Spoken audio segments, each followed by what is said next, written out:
Welcome to Conspiracy Corner Podcast, everyone.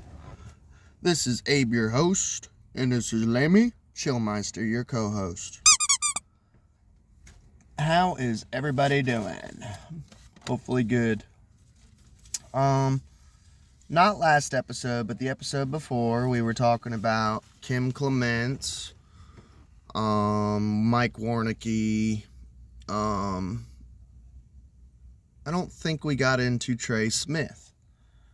So, let's talk about Trey Smith. By the way, I'm a fan of Trey Smith. I love him to death. I would love to do an interview with him if he ever sees this. And he's got a very interesting origin story. So, Trey Smith, if I get anything wrong, you'll have to bear with me, but I'm pretty sure I got it down pretty well. He's currently and/or was dating Kim Clement's daughter. Trey Smith, he's pretty much a Christian. He films documentaries, he does podcast interviews and stuff with people. He doesn't have a podcast, but he goes on other people's podcasts and stuff. His whole main goal in the truth movement is like documentaries and such. Videos, books, writes books. I would love to support him, but because his style, I get his style, what he's doing. He has to make a living, and he does make amazing documentaries and stuff. I just can't afford the books, like $50, $100 for a book, you know. The DVDs he puts out, they're probably not too bad, maybe like $20 or something, but he'll put out, honestly, like hour to 2 hour long documentaries just on YouTube for free, and then wants you to buy the DVD of it, and it's like, damn, how long is this DVD? Is it like a 10 hour long documentary? Because he goes to like Israel, like old temples. He's all over the place, you know, making good money off of it, and that's cool, you know. I don't see him as a grifter or, you know, because that word gets thrown around a lot in this community. My buddy who's the QAnon guy, by the way, this is kind of like part 3, like, go watch My Friend Is in a Cult. That would be part 1. Part 2 would be 2 podcasts ago. I put out an episode on Kim Clement, Mike Warnicki, Nostradamus, and the Iraqi dinar. Today is going to be a little all over the place, but so Trey Smith, his origin story is basically he wrote a book called Thieves, and he spent time in prison. I like him because he's kind of like an old school gangster, you know. And I do think that prison and his ex-drug use has affected him a little bit, which is cool because I'm a little bit of a jailbird, and I used to do a lot of drugs and shit, and it's affected me a little bit. I've learned to have fun with it, you know, as far as like the Cheshire Cat, we're all mad here, which that's a whole Mandela effect within itself. And I want to do an episode one day on shitty televangelist. I've done some episodes on Joel Osteen and how weird he is, and he's an evil man. I want to do an episode on, what's his name, Benny Hinn, the Indian guy. That other creepy ass dude who literally, I'm not a Christian, but I have come face to face, in my opinion, with a demon or daemon or jinn. Something interdimensional. 2 red eyes in my closet as a child, like some sort of portal. Kind of looked like a ring wraith, like in a black cloak. But 2 piercing red eyes. Where was I going with that? My demonic experience. But, oh yes, I can't remember his fucking name. He's a preacher and he has his own private jet. And there's a weird ass interview where some lady's asking him like financial questions or something. Oh no, it was, he said he cannot ride. He has to have his own private jet because if he flies with other people, he can feel the demons inside of them. And it's a demonic tube in the sky, he called it. So he has to have $1 million private jet that he bought from Tyler Perry. Tyler Perry has a White House, basically an exact replica of the White House. Kind of falls into the Castle Rock conspiracy. I did a whole podcast on Castle Rock. Go check it out. Of the Joe Biden is fake. It's not the original Joe Biden, and gets into QAnon shit back when I was a Q guy. Go check it out, man. I kept it up there for a reason, and I do think there is something weird going on as far as like Castle Rock and shit. Like all sorts of strange anomalies. I don't know what's going on. I just white knuckle my way through life, kind of like I'm white knuckling my way through this podcast. I hang by the edge of my seat. But yeah, Trey Smith worked for a televangelist named Matt Murdock. Which, by the way, tell me you're a Marvel supervillain with a name like that. Matt Murdock. Doesn't that just sound like a Marvel supervillain?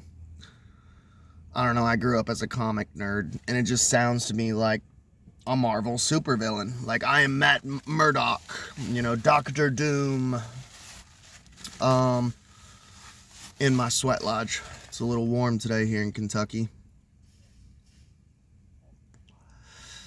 He worked for him, and him and his buddy were in control or in the parameter of a safe that Matt Murdock had. They were like either like roadies for Matt Murdock, or somehow they were under the employment of Matt Murdock. And they knew about this safe that Matt Murdock had, that there was like tons of fucking cash in it. Because one thing about these televangelists is they love stacks of cash, gold and silver, all that type of shit. Because think about it. You get all these old people who are getting scammed by them, and they're saying the only way you'll get to heaven is if you donate $1,000. They're scamming all these old people out of their actual cash, and these old people are sending them cash. So Trey Smith did what I think, I ain't gonna lie, I would have done. Him and his buddies stole this safe full of cash. And by the way, this is all written in Trey Smith's first book called Thieves. Go type in Trey Smith Thieves, and he'll tell you the story from his own mouth. This is secondhand, you know.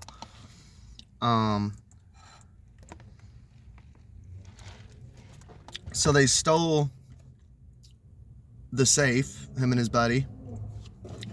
And from what he has said, they put it on the back of a pickup truck and drove on down to Mexico and had a good time, you know, banging hers and doing drugs and drinking and smoking and gambling and fear and loathing type shit. Debauchery.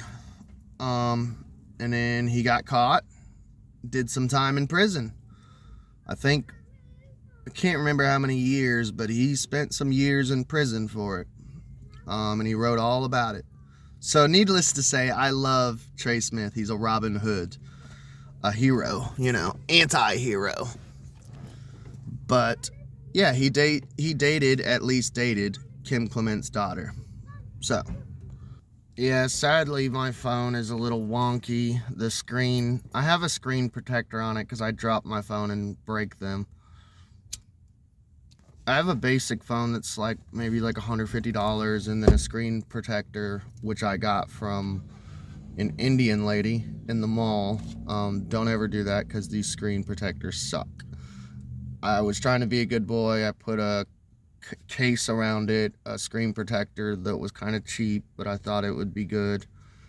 So I can't really keep an eye on the time like I want to, and it sucks. But Trey Smith,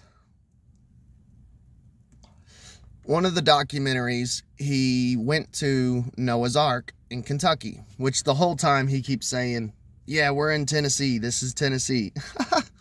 And I love him to death, and I get it. When you're on the road, you get tired and your brain's a little scrambled, but I keep wanting to say, Trey, you're in Kentucky. Tennessee's one state below or above. I think. Deeper south, I think. It's like, you're not in Tennessee, Trey. You're like a whole nother state, my brother, you know? But he went to this Noah's Ark place. Ark Encounter. That's what it's called. Me and my wife actually went there. I can't remember. I think it was like an anniversary date or something. And I was born and raised Christian. I believe in the story of Noah's Ark. I do believe, though, more of an ancient astronaut perspective of the original story. I always try to go, and this is the best advice I can give to you, is I try to believe the original oldest stories that we have. So, like, Christians and ancient Jews stole the story from the Sumerians. And it was about a dude, his name, Noah's actual real name is Utnapishtim. And there's all sorts of Noah's Ark stories, pretty much the same story with slight differences here and there, all over the world. The Native Americans, they had a story of Noah, and he built a gigantic canoe. There's actually an amazing fucking book. It's a tome, but it is probably the best conspiracy book that I've ever fucking read in my life. I could not put it down. It was insane. It's from a dude named Ignatius Donnelly, and it's about Atlantis. It's called Atlantis, or just type in Atlantis, Google it, type in Atlantis, Ignatius Donnelly. It is amazing. It has like every Noah's Ark story that he's ever found about the Great Deluge, which scientifically they have proven there was a Great Deluge, you know.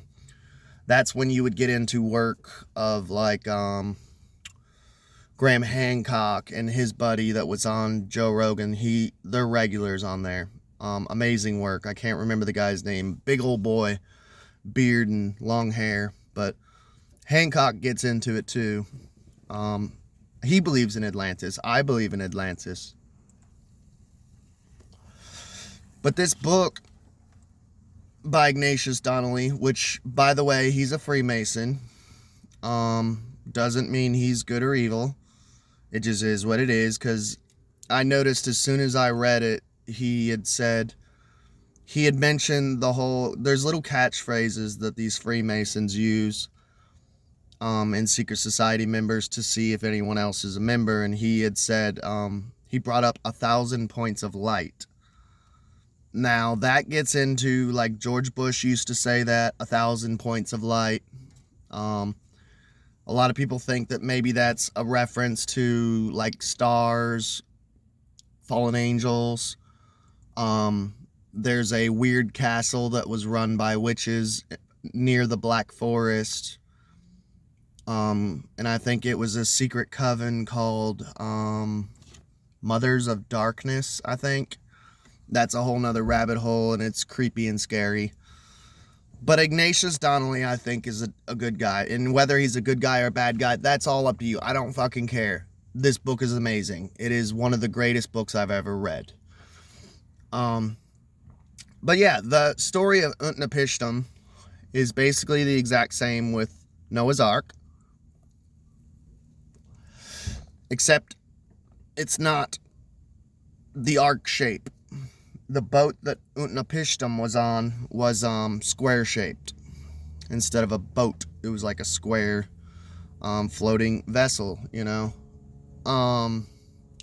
Now the whole ancient astronaut theory basically is like, because people always say, well, how did they fit all the animals onto the ark? And the ancient astronaut theorists say that the Anunnaki had literally DNA vials of every animal. So they put 2 of every animal, meaning 2 vials of every animal onto this ark. And if you do it like that, it actually literally is possible to fit every animal on this boat. And it makes sense to me, because I do believe in the Anunnaki, the lowercase g's. You can call them fallen angels. I'm not going to argue semantics. I believe they came down, whether from heaven or a planet. I'm not sure what I believe on that. I'm pretty agnostic on the shape of the earth and what's up there. It could be plasma, could be water. We could be in a terrarium on God's desk, you know. I don't know. Like I said, I white knuckle through life, you know. And so I've always been an ancient astronaut theorist. I've never renounced ancient astronaut theory. Doesn't mean I believe in space travel. Doesn't mean I believe in the moon landing. I'm open to it all. My wife, she actually believes that we went to the moon, but it was like a secret mission, and they filmed like a fake moon landing, but we did actually go. But because going through the Van Allen radiation belt, which, by the way, Christians, you have your firmament right there. That is one time that you and science are agreeing. So just agree. The firmament is the Van Allen radiation belt. Every time I've brought it up to flat earthers and Christians, they're like, that's not the firmament. That's not the firmament. I'm like, one of the few times science is actually on your team and you don't want to accept it. Like, but they say, like, the astronauts, when they were traveling through the Van Allen radiation belt, that, like, when they would close their eyes, they could see, like, beams of light. Because even with the protection of, like, gold foil or whatever type of foil they used, maybe lead, they were still getting, like, microwaved and shit. And all of them ended up with cancer when they came back, you know, after traveling through the Van Allen radiation belt. Which I believe there's satellites up there. You can see them. There was a flat earther who literally, they scheduled it on the news and said, hey, the ISS will pass in front of the moon at such and such time, such and such hour. And he had recorded it with a camera with a special lens for planetary recording and shit like that. Had it super zoomed into the moon, and it was filming, and it actually recorded the ISS going in front of the moon. Now, even he was like, oh, I didn't think there was actually something up there. He believed more in, like, satelloons. He believed we never made it even to lower Earth orbit. Now, that being said, do I believe that there are people on the ISS? No. I believe it's unmanned. I believe that it's probably like the movie 2001 Space Odyssey with the little red light bulb robot thing. I think that it's probably AI controlling it, if not remote controlled here on Earth. I do not think anyone is on the ISS. I do believe that anytime they record people on the ISS, allegedly, it's like they showed basically that an airplane could go up and down and cause zero gravity. And for a certain price, you can go and enjoy zero gravity. I would love to do it. I love airplanes. I've been on one once. And I'm terrified of heights, but I think I would do that, you know. It would be interesting to see what zero gravity feels like. I believe that's what they're doing in filming it, decorating the inside of an airplane as the ISS. They're either doing that, or when they're actually outside doing maintenance on the ISS. I did a whole video about it. There's a pool in Texas that's blue with an exact replica of the ISS inside the pool, where they quote-unquote train to work on the ISS in a zero gravity like environment, which would be underwater. That being said, yeah, I think that the ISS is up there. I think it's real. I believe in satellites. I also believe in satelloons. I think we can have both. But I do not believe anyone is on the ISS. Damn, we are going down the rabbit hole and off the rails today. Trey Smith, Noah's Ark. All right, let me take a break, recalibrate, and we'll get back into it. So me and my wife went to Noah's Ark here in Kentucky. One thing I have to say that's fucking hilarious is while they were building Noah's Ark in Kentucky, it flooded. During the construction, it flooded. And I could not help but laugh that either God has a sense of humor, or it was a cruel trick by Lucifer. You know, fuck you, Noah. Fuck your Christianity. Fuck your story, you know. I'm gonna flood the ark, you know. It's hilarious. Which, by the way, Enki and Enlil, as far as I'm concerned, there's an amazing book written by Zecharia Sitchin, which I am a student of. I love Zecharia Sitchin. He wrote a book called Lost Book of Enki. It is one of the greatest books that I've ever read. I've actually covered lots of stories in it. So go check out those podcasts. I might need to make a playlist for them so you guys can find them better. Do some maintenance on the channel. But I know there's one called Alalu's Adventure. There's the Cain and Abel story. Yeah, there's a bunch. I'm gonna make a playlist. It'll be like I'll either title it Ancient Astronaut Theory or Zecharia Sitchin or Lost Book. I'll title it Lost Book of Enki. That way you guys know. But there's Enki and Enlil. Those are the sons of Anu, which would be Anu would be like not the creator of all, because they believe in the creator of all. The lowercase g's, their religion, the Anunnaki, is they believe in the creator of all. They even said, like, you can call us gods, but call us lowercase gods. Even we have a religion, and we worship the actual God who created everything. The creator of all. Hu, in my opinion. H-U. Hu. God-man. Human. But Enki and Enlil, basically, Enki was the good guy. And he would be Jehovah, Yahweh, Poseidon,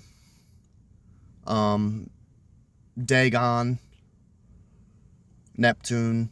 These are some of his names. Enlil is the god of air. So he would be Lucifer, Venus, Hades, Old Scratch, whatever name you prefer. Coyote, when it comes to Native American, he is Coyote, the trickster. Loki. There's all sorts of aliases for these deities, but Enki and Enlil are pretty much the oldest ones. So, Enlil wanted to flood the earth and destroy the corrupted seed, the Nephilim, the giants. Enki, when he first came down, was like fucking around and banging cave women and shit because he found the Neanderthal so beautiful that he was banging them. So you could say Enki is a fallen angel, altering the seed. He was also doing experiments in laboratories, actually fucking with our DNA and creating. The Anunnaki created like chimeras, Nephilim, Homo erectus, which is what we are. We are a copy of a copy of a copy. That's why we get weaker and weaker and weaker each generation. And Neanderthal could live up to be like 200 years old, minimum, you know. That's why you get these stories of Methuselah and Utnapishtim Noah living to be like hundreds of years old and stuff. We could. And if you looked at our skull, like our brow lines and stuff, we were like Neanderthals, and Neanderthal and Homo erectus was coexisting and stuff. That gets into like cavemen belief systems and stuff, which I believe in dragons. I believe the dinosaurs are just dragons. I believe we coexisted kind of like the Flintstones. When I watch the Flintstones, as funny as it sounds, I go, oh, that's a true story, you know? And I don't care. People can make fun of me. I don't care. When I read Lord of the Rings, I go, oh, that's a true story. Flintstones, oh, that's a true story. Dinotopia, oh, that's a true story. I want to believe. I want to believe. And it makes me happy believing that we coexisted with dragons and King Arthur. Oh, that's a true story, you know. Where am I going? Off the rails, baby. People are probably like, damn, Abe, did you smoke a joint today? No, sometimes I go down the rabbit hole. We go deep here, homeboy. This is black belt conspiracy shit. But anyways, Enlil wanted to flood the earth to wipe out chimeras, Nephilim, Uz. And did I say Enki or Enlil? Enlil wanted to do that. Enlil's Lucifer. He wanted to cause the Great Flood. And Enki said, okay, we can cause the Great Flood. So Enki secretly, behind Enlil's back, came in contact. He had kept his eye on Utnapishtim Noah and was like, hey bro, you gotta build an ark. My brother, he's not evil, but he's indifferent towards you all. And he wants to flood the earth. You gotta build an ark. You gotta get your family on there, your sons. Set, the Egyptian god Seth. You guys got to get on this boat, and I'm going to give you all these vials of animals, and take this with you, because he's wanting to wipe out everything, and just do a whole clean slate, open up the heavens, the waters above, let them flood in, and fucking wipe the place out. And that's where you get the story of Noah. Where are we at? 28:29. We're actually going to wrap it up there. I went off the rails, and I'm satisfied with what I created, though. That is the Sumerian story of the flood. Trey Smith. The story of thieves by Trey Smith. I actually did an episode here recently where the first title was Thieves with an exclamation mark, talking about another podcast stealing my stuff. Thieves! Goddamn thieves! If we had Sharia law, your hands would be cut off. But I hope you guys enjoyed. I hope you learned something. I hope you learned more about me. And conspiracies. I believe in dragons. I believe in lower Earth orbit. I believe in Saturloons. I'm not sure if the Earth is flat or round. I'm neutral. I'm agnostic. I believe in interdimensional beings. I'm not saying that the Anunnaki are aliens from another planet called Nibiru. I believe in celestial bodies. Lowercase gods. Fallen angels. I believe dinosaurs are dragons. I believe in the Great Flood. I believe in the story of Noah. I believe perhaps waters above, waters below. Yeah, that's what I believe. I'm a non-Christian creationist. I hope you all have a good day. God bless. Blessed be. Say goodbye, Lammy. And catch you on the flip side.